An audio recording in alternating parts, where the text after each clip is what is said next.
Hello students, I am going to explain 20th session how we are going to value provident fund. In the previous session we understood the valuation of perquisites, and learning objectives to learn the valuations of provident fund. Session outcomes: learners will understand the valuation of provident fund. See, provident fund means first of all you should understand what is provident fund. So when employees are working, from his salary some contribution will be made to the provident fund. So these are kind of a savings. So after retirement the pension will be given out of this provident fund, okay, and some lump sum amount also will be withdrawn or will be given to the employees after the retirement. And we should know there are 4 categories of provident fund. One is statutory provident fund, recognized provident fund, unrecognized provident fund, and public provident fund. So whenever the contribution is going to happen, actually contribution will be happening from 2 sides. One is employer's contribution and employees contribution. So these are kind of benefit given to the employees. ಓಕೆನಾ? ಈಗ provident fund ಅಂತ ಹೇಳಿದ್ರೆ ಈ ಒಂದು provident ಫಂಡ್ಗೆ employer ಮತ್ತು employees ಇಬ್ಬರು ಕೂಡ contribute ಮಾಡ್ತಾರೆ. ಈ ಕಾಂಟ್ರಿಬ್ಯೂಟ್ ಮಾಡೋದು ಬೆನಿಫಿಟ್ ಆಗುತ್ತೆ ಎಂಪ್ಲಾಯೀಸ್ಗೆ. ಸೊ ಇದು ಒಂಥರ ಸೇವಿಂಗ್ಸ್ ಇದ್ದಂಗೆ. ಸೊ ಯೂಸ್ವಲ್ ಆಗಿ ಪೆನ್ಷನ್ಸ್ ಅಂತೆಲ್ಲ ಕೇಳಿರ್ತೀರಲ್ವಾ. ಸೊ ಪೆನ್ಷನ್ಸು ಈ ಪ್ರಾವಿಡೆಂಟ್ ಫಂಡ್ಗೆ ಏನೋ ಸೇವಿಂಗ್ಸ್ನ ಕಾಂಟ್ರಿಬ್ಯೂಟ್ ಮಾಡಿರ್ತೀವಿ, ಈ ಲಂಪ್ ಸಮ್ ಅಮೌಂಟಿಂದ ನಮಗೆ ಪೆನ್ಷನ್ ಅಂತ ಕೊಡ್ತಾರೆ, ಅಂದರೆ ಎಂಪ್ಲಾಯೀಸ್ಗೆ. ಸೊ ಇದರಲ್ಲಿ ಪ್ರಾವಿಡೆಂಟ್ ಫಂಡ್ ಅಂತ ಹೇಳಿದ್ರೆ 4 ಥರ ಬರುತ್ತೆ. ಒಂದು statutory provident fund, recognise provident fund, unrecognise provident fund ಮತ್ತು ಪಬ್ಲಿಕ್ ಪ್ರಾವಿಡೆಂಟ್ ಫಂಡ್. ಓಕೆ, ಏನಾಗುತ್ತೆ ನೋಡೋಣ. ಯಾವ್ಯಾವ ಕಾಂಟ್ರಿಬ್ಯೂಷನ್ ಕೆಲವೊಂದು ಎಕ್ಸಮ್ಟ್ ಆಗುತ್ತಾ ಅಥವಾ ಯಾವ ರೀತಿ ಟ್ಯಾಕ್ಸ್ ಟ್ರೀಟ್ಮೆಂಟು ಅದನ್ನು ನೋಡೋಣ. Employers contribution to provident fund. ಈಗ ಎಂಪ್ಲಾಯರ್ಸ್ ಏನಾದರೂ ಕಾಂಟ್ರಿಬ್ಯೂಟ್ ಆಗಿದ್ರೆ, ಅಕಸ್ಮಾತ್ತು ಎಂಪ್ಲಾಯರ್ಸು ಸ್ಟ್ಯಾಚ್ಯುಟರಿ ಪ್ರಾವಿಡೆಂಟ್ ಫಂಡ್ಗೆ ಏನಾದರೂ ಕಾಂಟ್ರಿಬ್ಯೂಟ್ ಮಾಡಿದ್ರೆ ಫುಲ್ಲಿ ಎಕ್ಸೆಂಪ್ಟ್, ಟ್ಯಾಕ್ಸ್ ಹಾಕಲ್ಲ. ರೆಕಗ್ನೈಸ್ ಪ್ರಾವಿಡೆಂಟ್ ಫಂಡ್ಗೆ ಏನಾದರೂ ಕಾಂಟ್ರಿಬ್ಯೂಟ್ ಆಗಿದ್ರೆ ಯಾರ್ದು ಎಂಪ್ಲಾಯರ್ಸ್, ಓಕೆ, ಎಲ್ಲಿವರೆಗೆ ಟ್ಯಾಕ್ಸ್ ಅಥವಾ ಎಲ್ಲಿವರೆಗೆ ಎಕ್ಸಮ್ಷನ್ ಅಂತ ಹೇಳಿದ್ರೆ 12% ಆಫ್ ಸ್ಯಾಲ್ರಿ. 12% ಆಫ್ ಸ್ಯಾಲ್ರಿವರೆಗೂ ಎಕ್ಸೆಂಪ್ಟ್ ಇರುತ್ತೆ. 12% ಆಫ್ ಸ್ಯಾಲ್ರಿಗೆ ಮೀರಿದ್ರೆ ಅದು ಟ್ಯಾಕ್ಸು. ಅಂದರೆ ಏನು ಕಾಂಟ್ರಿಬ್ಯೂಷನ್ಸ್ ಇರುತ್ತೆ ಅದನ್ನು ಯಾವುದ್ರ ಜೊತೆ ಕಂಪೇರ್ ಮಾಡ್ತೀವಿ ಅಂದರೆ 12% ಆಫ್ ಸ್ಯಾಲ್ರಿ ಕಂಪೇರ್ ಮಾಡ್ತೀವಿ. ಈಗ ನಮ್ಮ ಒಂದು 12% ಆಫ್ ಸ್ಯಾಲ್ರಿ 50,000 ಅಂದ್ಕೊಳ್ಳಿ, ಎಂಪ್ಲಾಯರ್ಸ್ ಕಾಂಟ್ರಿಬ್ಯೂಷನ್ 75,000. ಸೊ 12% ಸ್ಯಾಲ್ರಿ ಅಂತ ಹೇಳಿದ್ರೆ 50,000 ಬಂತು, ಅವ್ನು ಕಾಂಟ್ರಿಬ್ಯೂಟ್ ಮಾಡಿರೋದು 75,000. ಸೊ 25,000 ಎಕ್ಸ್ಟ್ರಾ ಆಯ್ತಲ್ಲ, ಅದಕ್ಕೆ ಮಾತ್ರ ಟ್ಯಾಕ್ಸ್ ಹಾಕ್ತಾರೆ. ಅಂದರೆ the taxable in excess of 12% of salary. ಅದೇ ಅನ್ರೆಕಗ್ನೈಸ್ಡ್ ಪ್ರಾವಿಡೆಂಟ್ ಫಂಡ್ಗೆ ಏನಾದರೂ ಕಾಂಟ್ರಿಬ್ಯೂಟ್ ಮಾಡಿದ್ರೆ that is also fully exempt. Next public provident ಫಂಡ್ಗೆ ನಾಟ್ ಅಪ್ಲಿಕಬಲ್. ಕಾರಣ ಏನಂತ ಹೇಳಿದ್ರೆ ಈ 3 ಪ್ರಾವಿಡೆಂಟ್ ಫಂಡ್ಗಳಿಗೆ ಎಂಪ್ಲಾಯರ್ ಕಾಂಟ್ರಿಬ್ಯೂಟ್ ಮಾಡ್ತಾನೆ, ಓಕೆ. ಪಬ್ಲಿಕ್ ಪ್ರಾವಿಡೆಂಟ್ ಫಂಡ್ಗೆ ಎಂಪ್ಲಾಯೀಸು ಬರಲ್ಲ, ಎಂಪ್ಲಾಯರ್ಸು ಬರಲ್ಲ, ಸಾಮಾನ್ಯ ಜನರು ಅದಕ್ಕೆ ಕಾಂಟ್ರಿಬ್ಯೂಟ್ ಮಾಡ್ತಾರೆ. ಇಲ್ಲಿ ಎಂಪ್ಲಾಯನ್ನ ಮಾತೇ ಬರಲ್ಲ, ಓಕೆನಾ. Next deduction under section 80C on employee's contribution. So employees contribution already ಅದು ಬೇಸಿಕ್ ಸ್ಯಾಲ್ರಿಲಿ ಇನ್ಕ್ಲೂಡ್ ಆಗಿರುತ್ತೆ, ಅದೇನು ಟ್ಯಾಕ್ಸಬಲ್ ಬರಲ್ಲ. ಆದರೆ ಡಿಡಕ್ಷನ್ಸ್ ಇದೆಯಾ ಇಲ್ವೋ ಅಂಡರ್ 80C ಅನ್ನೋದನ್ನ ನೋಡಬೇಕಾಗತ್ತೆ. ನೋಡಿ, ಇದು ಒಂದೇ ಒಂದು ಎಲ್ಲ ಸ್ಟ್ಯಾಚ್ಯುಟರಿ ಫಂಡ್ಗೂ 80C ಒಂದು ಸೆಕ್ಷನ್ ಅಡಿಯಲ್ಲಿ ಎಂಪ್ಲಾಯೀಸ್ ಕಾಂಟ್ರಿಬ್ಯೂಷನ್ ಏನಿದೆ ಅದನ್ನು ಡಿಡಕ್ಷನ್ ಅಂತ ಕ್ಲೈಮ್ ಮಾಡ್ಬೋದು. ಆದರೆ ಒಂದಕ್ಕೆ ಬಿಟ್ಟು ಅನ್ರೆಕಗ್ನೈಸ್ ಪ್ರಾವಿಡೆಂಟ್ ಫಂಡ್ ಇದ್ದರೆ ಮಾತ್ರ ಸಿಗಲ್ಲ, ಇನ್ನು 3 ಕೇಸಲ್ಲೂ ಸಿಗುತ್ತೆ. Next, interest credited to provident fund. ಈಗ ಎಂಪ್ಲಾಯರ್ಸ್ ಕಾಂಟ್ರಿಬ್ಯೂಷನ್, ಎಂಪ್ಲಾಯೀಸ್ ಕಾಂಟ್ರಿಬ್ಯೂಷನ್ ಎರಡೂ ಇರುತ್ತೆ, ಅದಕ್ಕೆ ಇಂಟ್ರೆಸ್ಟ್ ಕ್ರೆಡಿಟ್ ಆಗ್ತಾ ಇರುತ್ತೆ. ಅದು ಟ್ಯಾಕ್ಸ್ ಆಗಲ್ವಾ ಅಂತ ಹೇಳಿದ್ರೆ, ಸ್ಟ್ಯಾಚ್ಯುಟರಿ ಪ್ರಾವಿಡೆಂಟ್ ಫಂಡ್ ಏನಾದರೂ ಇಂಟ್ರೆಸ್ಟ್ ಕ್ರೆಡಿಟ್ ಆಗಿದ್ರೆ ಅದು fully exempt. Recognise provident fund ಆದರೆ ಇಂಟ್ರೆಸ್ಟು 9.5%ವರೆಗೂ ಎಕ್ಸೆಂಪ್ಟ್ ಇರುತ್ತೆ. 9.5%ಗಿಂತ ಜಾಸ್ತಿ ಇಂಟ್ರೆಸ್ಟ್ ಇದ್ದರೆ ಅದಕ್ಕೆ ಟ್ಯಾಕ್ಸ್ ಹಾಕ್ತಾರೆ. ಮತ್ತು unrecognise provident fund fully exempted, ಮತ್ತು public provident fund fully exempt, ಓಕೆನಾ. Next, payment received at the time of retirement or termination of service. ಈಗ ಲಂಪ್ ಸಮ್ ಅಮೌಂಟು ರಿಟೈರ್ಮೆಂಟ್ ಆದಮೇಲೆ ಆ ಪ್ರಾವಿಡೆಂಟ್ ಫಂಡ್ನ ಫುಲ್ಲು ವಿತ್ಡ್ರಾ ಮಾಡ್ಕೋತಾರೆ.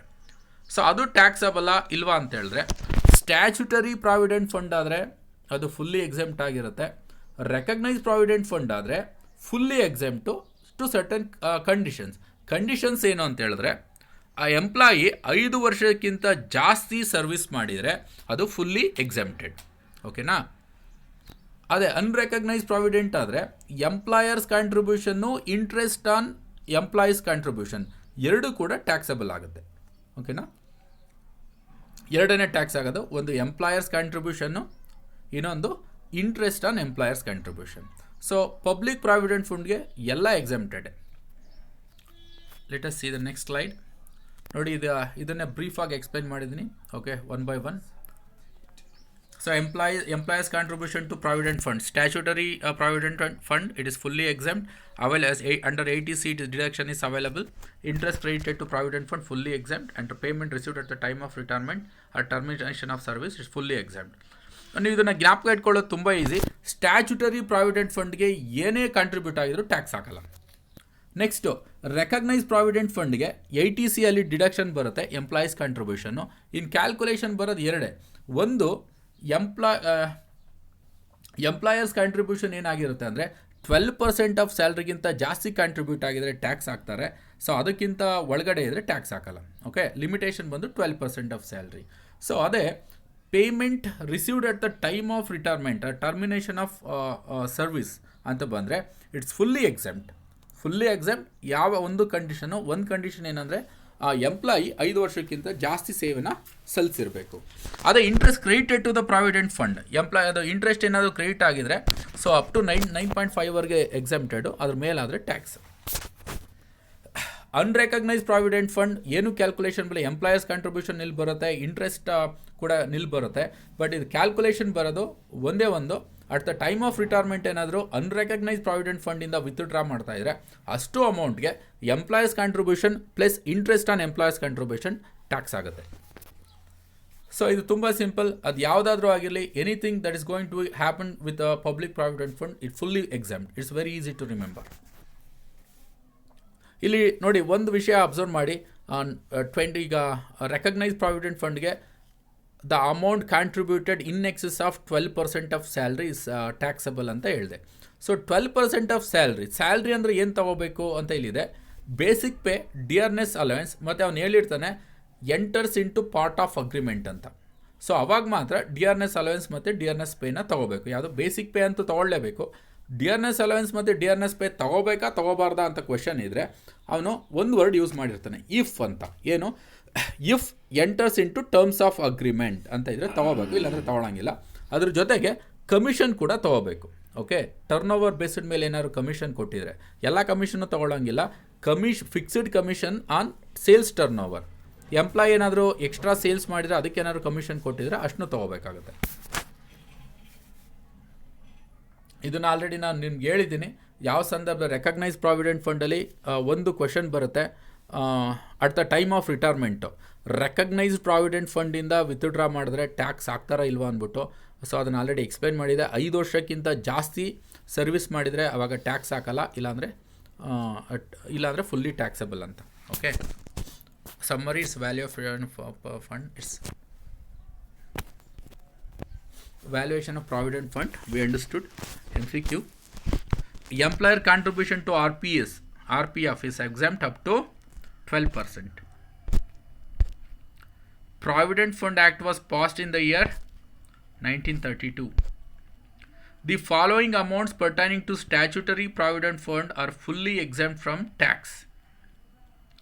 Employer's contribution to statutory provident fund, interest credited to SPF, lump sum amount payable on retirement, both A and B.